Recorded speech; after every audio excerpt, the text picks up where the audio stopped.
पिछले कुछ समय से आपने देखा होगा पूरे विश्व में ऐसा रहा है। सबसे चर्चित जो मुद्दा रहा, आपको याद होगा जब तालिबान का प्रथम बार शासन आया तो तालिबान ने बुद्ध की एक बहुत बड़ी मूर्ति बामियान, जो बामियान में बुद्ध की मूर्ति थी, जो पहाड़ काट कर बनाई गई थी, सिंगल स्टोन को कट करके बनाया गया था, उसको बम से उड़ा दिया। उसको बम से उड़ा दिया। अगर अगर आज आपने पढ़ा होगा न्यूज़पेपर में, तो उसमें हेडलाइन दी हुई है कि हनुमान जी की 500 साल पुरानी प्रतिमा वो ऑक्शन हो रही थी, चोरी से गई थी भारत में तमिलनाडु से, और वो फ्रांस में ऑक्शन हो रही थी, बिक रही थी, नीलामी में थी। तो जैसे ही भारत सरकार को पता चला, चूंकि इससे पहले भारत सरकार को पता चलता था तो भारत अपनी संस्कृति को लेकर बड़ा शर्म महसूस करता था। उसको लगता था कि ये जो वेस्ट पश्चिमी सभ्यता है वही सबसे ताकतवर है। लेकिन पिछले कुछ समय से भारतीय चेतनाओं में बहुत जागृति आई है। हम बहुत अवेयर होने लगे हैं अपने कल्चर को लेकर। आज हम हर तरह से बात कर रहे हैं, हमारे यूथ नए नए जो है रिसर्च कर रहे हैं। तो अभी जैसे ही आपने अगर आज पढ़ा होगा, तो जैसे ही भारत के संस्कृति मंत्रालय को ये बात पता चली, ठीक है, तो उन्होंने क्या किया, तुरंत एक्शन लिया, वहां पर सारे डॉक्यूमेंट भेजे कि देखो ये हमारे भारत की है, ये पांडुलिपि इसमें इसकी चर्चा रही है, ये भारत से चोरी हुई है। सारे साक्ष्य दिए, पूरा सरकार उसके पीछे जुट गई। और आपने देखा कि इस बार 217 से ज्यादा जो हमारी धरोहर थी, जो भारतीय प्राचीन सभ्यता से जुड़ी हुई थी, हम पूरी दुनिया से उसको खींचकर वापस लेकर आ रहे हैं। वो भी एक दिन सत्य होगा जिस दिन कोहिनूर भी हमारे देश में वापस आ जाएगा। हम लगातार इस प्रक्रिया में लगे हुए हैं। लेकिन हनुमान जी की 500 साल पुरानी प्रतिमा आज वापस लौट कर आई। तो कोई देश इस प्रतिमा को प्राप्त करने के लिए इतना ज्यादा ललायत क्यों है? हम हर जगह जा रहे हैं, आज हमारे पास जहां पैसा हो रहा है हम ऑक्शन में खरीद रहे हैं, जिसको हम वापस नहीं ला सकते, जिसके डॉक्यूमेंट्स हैं हम उसको पूरी दुनिया को दिखाने, देखो ये हमारी चीज है यार, हमें वापस करो, ये हमारी भारतीय विरासत है। तो आज का मेरा क्वेश्चन इसी बात से निकला हुआ, आज के न्यूज़पेपर से शुरू करते हैं कि हनुमान जी की 500 साल पुरानी प्रतिमा को वापस लेकर आए। आपने देखा इससे पहले कुछ दिन पहले जो योगिनी की मूर्ति थी, जो बकरे के सिर के योगिनी की मूर्ति थी, उसको भी हम भारत वापस लेकर आए। अपने डॉक्यूमेंट्स हमने ब्रिटेन को सौंपे कि ये भारत की परंपराओं का हिस्सा है, ये भारत के तंत्र मंत्र का हिस्सा है, ये हमारी परंपराओं का हिस्सा है, हमें इसको वापस लेकर आना है। ठीक है, हम ऑस्ट्रेलिया से आज उसको वापस लेकर आए। तो सवाल क्या हो रहा है इस पूरी कहानी में? जो सवाल हो रहा है वो ये हो रहा है कि किसी भी राष्ट्र के लिए विरासत का क्या महत्व होता है, उसके हेरिटेज का क्या महत्व होता है। अगर संस्कृति बिना हेरिटेज के क्या टिक सकती है? यानी अगर एक नाव है, ठीक है, समुद्र में एक नाव है और उसमें लंगर नहीं है, यानी उसको किनारे से हुक नहीं किया गया है, तो क्या होगा? लहरों के साथ वो नाव समुद्र में खो जाएगी, खो जाएगी, बर्बाद हो जाएगी। तो क्या करना होगा हमें? हमें हमेशा जो संस्कृति होती है, किसी भी देश का स्वाभिमान, अब जरा बात इंपॉर्टेंट लिखो, लिखो इसको, लिखो जरूर, बहुत इंपॉर्टेंट बात कहने जा रहा हूं। किसी भी राष्ट्र का स्वाभिमान, राष्ट्र का स्वाभिमान, बड़ी प्यारी बात कह रहा हूं, ये पढ़ते पढ़ते दिमाग में आता है। किसी भी राष्ट्र का स्वाभिमान उसकी संस्कृति से जुड़ा होता है, कल्चर से। The proud of any country attach to their culture, अपनी संस्कृति एवं परंपराओं से जुड़ा होता है।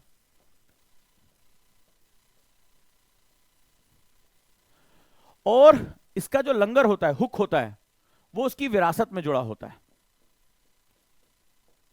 उसकी विरासत से जुड़ा होता है, ऐसे समझो। ठीक है, बड़े ध्यान से, बड़ी गहरी बात कही है। ये कहां से आई है, कौन सी किताब मैंने पढ़ी या क्या मैंने डॉक्यूमेंट सोचा, मुझे भी कुछ नहीं पता, ये किसी ऐसी जगह लिखा नहीं है, बस ये सोचते सोचते आई है। और बड़ी प्यारी बात है, इसको लिख लेना। किसी भी राष्ट्र का जो स्वाभिमान होता है कि मैं कौन हूं, स्वाभिमान का मतलब क्या होता है? What is the meaning of who I am. जैसे आप पूछते मैं कौन हूं यार, मेरी पहचान से मेरे पिता से, मेरी माता से, मेरे भाई से, मेरी बहन से, या मेरा खुद का भी कोई अस्तित्व है?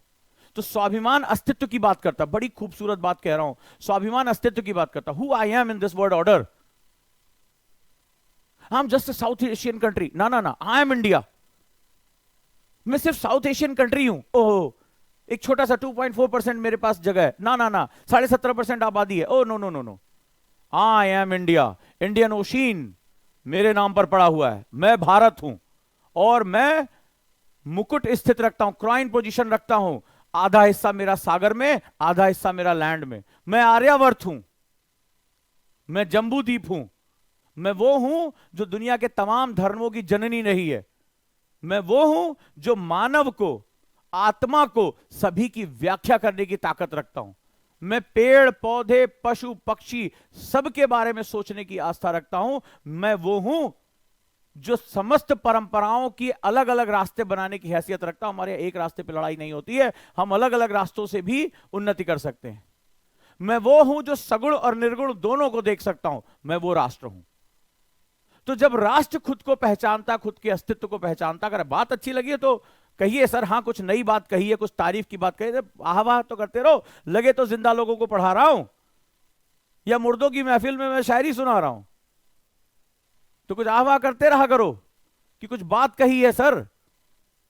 और ये राष्ट्रीय चेतना बहुत पहले से ही, जो मैकाले के समय से इसको खत्म कर दिया गया। उसने यही प्रयास किया कि भारत ये पूछ ही ना सके मैं कौन हूं। वो हमें बताते थे, वो हमें सुनाते थे कि तुम तो राष्ट्र ही नहीं हो। और जब किसी राष्ट्र की चेतना ही सुप्त हो जाए, किसी राष्ट्र का स्वाभिमान ही खत्म हो जाए, तो वो राष्ट्र कभी खड़ा ही नहीं हो सकता। राष्ट्र का स्वाभिमान रीढ़ की हड्डी की तरह होता है। अगर तुम्हारे अंदर रीढ़ की हड्डी निकाल दी जाए तो तुम कभी खड़े नहीं हो सकते। तो स्वाभिमान राष्ट्र की हड्डी की तरह होता है, और राष्ट्र की हड्डी उसके अस्तित्व को तय करती है। जब पढ़ रहे हो तो थोड़ा ढंग से पढ़ लो।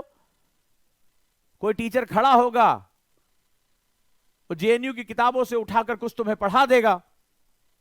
इसीलिए तो मैं किसी सिलेबस का पार्ट नहीं हूं, किसी क्लास का पार्ट नहीं, क्योंकि मैं मुक्त हूं। मैं तुम्हें वो पढ़ाना चाहता हूं जो भारत में वास्तविकता है। उन शिक्षकों की मजबूरी है कि उन्हें उन्हीं किताबों से पढ़ाना है जो पिछले 70-75 सालों से लिखी गई हैं, जो अंग्रेजों के डॉक्यूमेंट का कॉन्टिन्यूएशन है। सॉरी टू से, बट ऐसा है। इसीलिए कई बच्चों ने कहा आप बहुत अच्छा हिस्ट्री पढ़ाते हैं। मैंने कहा नहीं पढ़ाऊंगा, उसमें मेरी मजबूरी हो जाएगी कि तुम्हें उसी दायरे में पढ़ाना है, और मैं मुक्त होकर अपने राष्ट्र के बारे में बात करना चाहता हूं, इसलिए बाहर आ गया, तरीका दूसरा ढूंढ लिया। तो ये अस्तित्व की बात है, ये उसकी महत्वपूर्ण बात है कि भैया कोई देश ऐसा नहीं है जिसपे महासागर का नाम उसके उपनाम पे रख दिया गया। हमारे हिंद महासागर है ना। तो राष्ट्र का स्वाभिमान उसकी संस्कृति एवं परंपराओं में जुड़ा होता है। अब संस्कृति और परंपराएं अमूर्त होती हैं, ज्यादातर इंटैंजिबल होती है। सपोज दैट आपकी आस्था है कि आप जाकर एक वृक्ष को जल देते हैं, आप प्रकृति पूजक हैं, तो इसका क्या प्रभाव आ रहा है नोबडी नोज। कोई व्यक्ति किसी ईश्वर में आस्था रखता है। कल एक बच्चे ने पूछा प्रूव कर दीजिए ईश्वर है। मुझे क्या जरूरत है, मेरी तो आस्था है ना ईश्वर है। मान लो कोई ऐसा व्यक्ति है जिसकी आस्था ईश्वर में, तो तुम प्रूव करो ना कि वो नहीं है। अरे जिसकी आस्था वो तो मान रहा है ना कि वो ईश्वर है। मेरी परंपरा है, मेरे पिता ने मुझे सिखाया, मेरी माता ने मुझे सिखाया। कोई कृष्ण का पूजक है, कोई शिव का पूजक है, कोई स्वामी नारायण की पूजा करता है, सबका अपना मन। तो क्वेश्चन ये है कि जो नहीं मान रहे वो कह रहे तुम प्रूव करके दिखाओ भगवान है। अरे तुम प्रूव करो ना चाचा, मेरी तो आस्था है, मैंने मान लिया क्योंकि मैं उस अमूर्त को विश्वास कर रहा हूं। फॉर एग्जाम्पल, तो तुम्हारा सरदर्द है कि नहीं है, तुम प्रूव करो ना। मेरे तो ईश्वर मेरे सामने है, या मैं किसी भी रूप में अपनी इबादत कर रहा हूं, मैं गुरुद्वारे जा रहा हूं, मस्जिद जा रहा हूं, कहीं भी जा रहा हूं, ये मेरी अपनी आस्था। तुम्हारा अगर लग रहा है नहीं है तो तुम प्रूव करो ना मेरे भैया, हम कहां प्रूव कर रहे हैं। तो ये क्या है, अमूर्त है, तुम इसका कोई पैरामीटर नहीं दे सकते। जब तुम परेशान हुए, तुम ईश्वर के पास चले गए, खुदा के पास चले गए, अपनी बात उनसे कह दी, चाहे सगुण रूप से चाहे निर्गुण रूप से, चाहे साक्षात या अप्रत्यक्ष, तो ये इंटेंजिबल है, इसको मापा नहीं जा सकता। तो फिर राष्ट्र ऐसे सवालों का जवाब कैसे देगा, और उसका जवाब है अपनी विरासत में, अपने हेरिटेज में। ठीक है, अपने हेरिटेज में। ये जो विरासत है हमारी किसी भी रूप में, ये चीज तुम्हें दिखाएगी। तुम जब कहते हो, जब हड़प्पा सभ्यता के बारे में पढ़ते हो, तुमने कभी सोचा कि क्यों किसी भी इतिहास की किताब में जो पहला सब्जेक्ट होता है वो हड़प्पा से क्यों शुरू होता है? कभी सोचा तुमने? और हम क्या दिखाते हैं जब हम हड़प्पा सभ्यता के बारे में बात करते हैं, पढ़ा भी होगा तुम लोगों ने, तो हम कहते हैं ना, अरे अर्बन सभ्यता थी, अरे भैया ढकी हुई नालियां थी, अरे भैया सड़कें समकोण पर काटती थी, क्या बात है, पक्की ईंटों की बात थी, अन्नगार थे, स्नानागार थे, आहा हड़प्पा के लोग यहां व्यापार करते थे, इसके भी साक्ष्य मिले, क्या बात है, क्या बात है। तो तुम भी रटे जा रहे हो, भैया हड़प्पा हड़प्पा, ठीक है, हुडी बाबा करते चले जा रहे हो। लेकिन कभी सोचा क्यों पढ़ाया? कभी सोचा कि क्यों हमें उन खंडहरों के बारे में पढ़ा रहे हैं, उन साक्ष्यों के बारे में पढ़ा रहे हैं? क्योंकि वो खंडहर नहीं है, वो विरासत है। अगर मैं तुमसे कहूं भारतीय संस्कृति बहुत महान और प्राचीन संस्कृति है, जैसे तुमने कहा कि मैं हनुमान जी की पूजा करता हूं, मैं खुदा की इबादत करता हूं, कोई पूछे अरे कहां तुम्हारा खुदा, कहां तुम्हारा हनुमान जी, हनुमान जी हमारा पेन उठा देंगे, तो तुम डिफेंसिव हो जाते हो, तुम्हारे पास कोई प्रमाण नहीं है। तो जब भारतीय संस्कृति महान है तो लोगों ने पूछा कहां से महान हो गई, तो हम जाते हैं अपनी विरासत तक और कहते हैं देखो इस समय तुम चमड़े ढूंढते थे अपनी इज्जत बचाने के लिए, चमड़ा लपेट के घूमते थे, तब हम अपने जो है वो हमारी गलियां साइंटिफिक, हमारे पास ड्रेनेज सिस्टम था मेरे भाई, हम व्यापार किया करते थे, हमारे पास लोथल जैसा बंदरगाह था, हम टेराकोटा की मूर्तियां बना लेते थे, हमारे पास स्नानागार थे, हमारे पास सामाजिक व्यवस्था थी, धार्मिक व्यवस्था थी, ये हम थे। इसीलिए इतिहास पढ़ाया जाता है क्योंकि ये मूर्त हो जाता है। जब भारत में जब तुम कैलाश जाते हो, एलोरा जाते हो, और जब सिंगल स्टोन एक चट्टान को ऊपर से नीचे कटता हुआ देखते हो तो सोचते होगे यार कौन सी ऐसी टेक्नोलॉजी थी जिसने ग्रेनाइट चट्टानों को काटा। मैं पत्थर से, लोहे की छीनी से तो मैं ये काट नहीं सकता क्योंकि ग्रेनाइट आग्नेय चट्टान है, मैंने तमिलनाडु वाली क्लास में पढ़ाया था। और ऊपर से नीचे तक डिजाइन किसने किया होगा, एक भी जगह टूट गया तो पूरा खराब हो जाएगा, इसको लेजर कट किसने किया होगा, और इतने साल पहले लेजर कट टेक्नोलॉजी आई कहां से होगी। नीचे 25 फीट का जो है ऊंचाई पर प्लेटफॉर्म बनाया गया, इसकी अंडर कटिंग कैसे की गई होगी, किसने इसको डिजाइन किया होगा, एक पत्थर के अंदर क्या क्या होगा।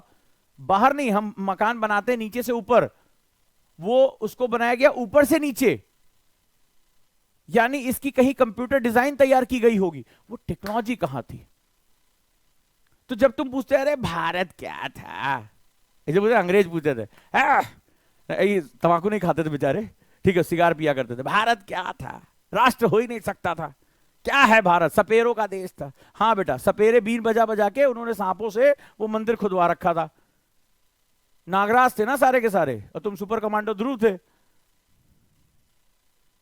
तो वो क्या है, वो बताता है तुम्हारी विरासत तुम्हें वापस खींच रही। तुमने सोचा कि दुनिया भर की आंधी में मिडिल ईस्ट से लोग आए, अंग्रेज आए, फ्रांसीसी आए, डच आए, सभ्यताओं को बर्बाद करने की कोशिश की, लेकिन इतनी आंधी चलने के बाद भी तुम उखड़े क्यों नहीं, क्योंकि तुम्हारी विरासतें अभी मौजूद थे। हमारे पुरखों ने उसको इतनी मजबूती से बनाया था, चाहे वो खजुराहो के टेंपल हो, तिरुपति हो, या कैलाश हो, एलोरा हो, अजंता हो, एलिफेंटा की गुफाएं हो, ताजमहल हो, इन सबको इतनी गहराई से जोड़ दिया कि हर समय हमें हमारी सभ्यता की महानता, हमारी विरासत के प्रमाण हमारी आंखों के सामने थे। हम भूलना भी चाहें तो भूल ना पाए।